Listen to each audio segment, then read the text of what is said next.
Welcome to the Dodgeball Captains video. Although this video won't teach you the 5 Ds of dodgeball, it will help you pass your Dodgeball Captains quiz. Before we get into the sport-specific rules, we're going to go over some general policies and procedures for intramural sports. Listed here is our contact information. We are located in the Ping Recreation Center, and our office is open Monday through Friday, 12 p.m. to 5 p.m. If you have any questions, please feel free to stop by, call us, or shoot us an email. So what are your responsibilities as a captain? As a captain, we expect that you are familiar with all of our rules and policies and that you inform your teammates of all of these rules. You also need to check the eligibility of all your team members and make sure that your team on IM League meets the player minimum. And finally, as the captain, you need to set the example of sportsmanship and make sure that you are respectful of other participants and the IM staff. Here at OU, we have a couple of different league layouts. In every league and sport, we will offer Co-Ed A, Co-Ed B, men's and women's leagues. Within these different variations, we offer competitive leagues and recreation leagues. Competitive leagues have 3 regular season games and a playoff afterwards. In recreational leagues, you just have 5 regular season games and no playoffs. Game time is forfeit time. This means that if your team does not arrive on time or you do not have enough players to start the game, your team will be issued a forfeit. You can also be issued a forfeit if you are caught using an ineligible player, or if your team receives 3 yellow cards in the same game, you will receive a forfeit. Once again, game time is forfeit time, but you can default from games if you know that you will not be there. In order to default, the captain can notify us by 4 p.m. the day of your game, or by 4 p.m. on Fridays if you have a Sunday game. You can do this in person or through email. It's important to note that we do not accept defaults over the phone. If your team does forfeit a game and you are in a competitive league, you will need to pay a $20 reinstatement fee by the day before the bracket selection in order to participate in the playoffs.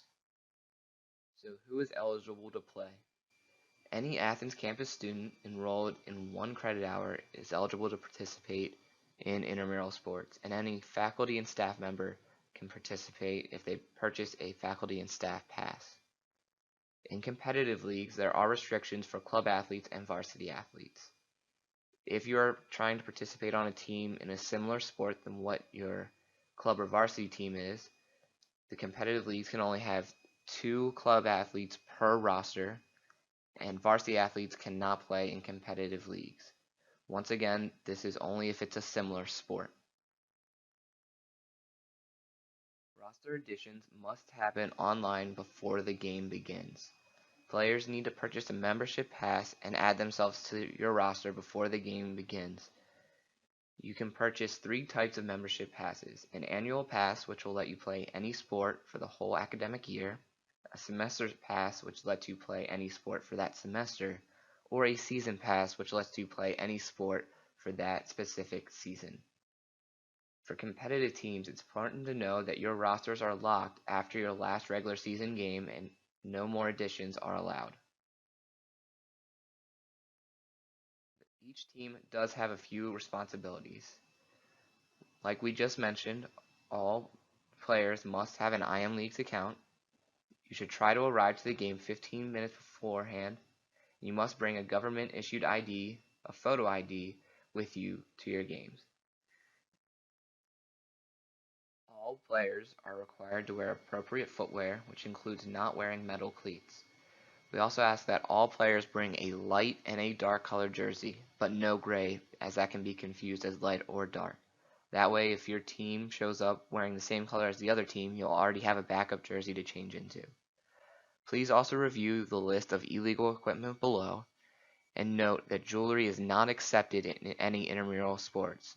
You are also not allowed to tape the jewelry, so please just do not wear it. Sportsmanship is very important in intramural sports. Each game you will receive a sportsmanship grade, which is an A through an E. We then use this grade and calculate it like a GPA to find out what your sportsmanship grade really is. For competitive teams, you need to have a 2.5 to make the playoffs, and rec teams a 2.5 to stay in your league. Captains, it is your responsibility at the end of the game to approach our staff and find out what grade they gave you so that you know if it's entered right onto imleagues.com or not. You can protest a few things in intramural sports: eligibility, sportsmanship, and rule misinterpretations. If you protest a rule misinterpretation, it has to happen at the field before the next dead ball. And if you protest your eligibility or sportsmanship, you may protest it at the field or by 4 p.m. the next day in writing to our office.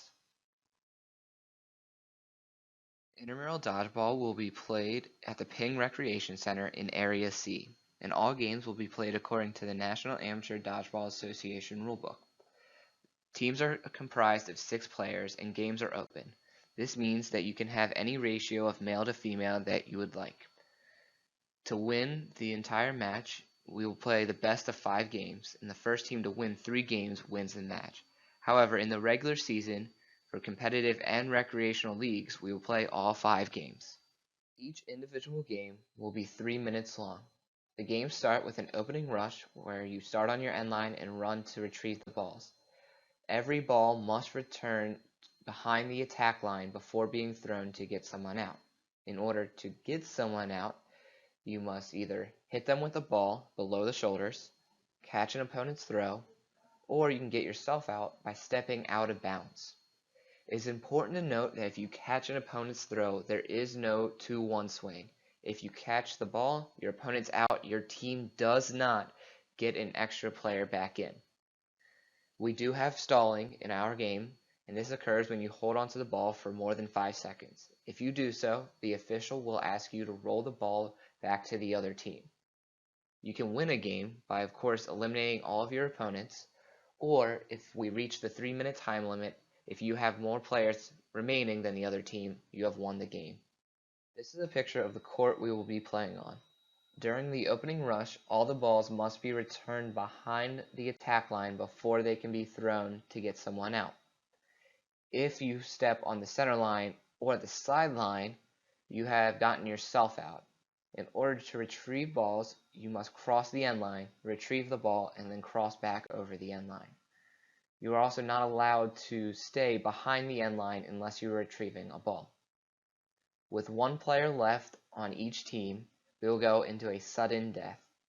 This means that each player can now advance past the center line to their opponent's attack line to try and get them out. However, if you contact an opponent, you are out. There's absolutely no contact. If you have any questions, feel free to contact the Competitive Sports Office, and good luck this season.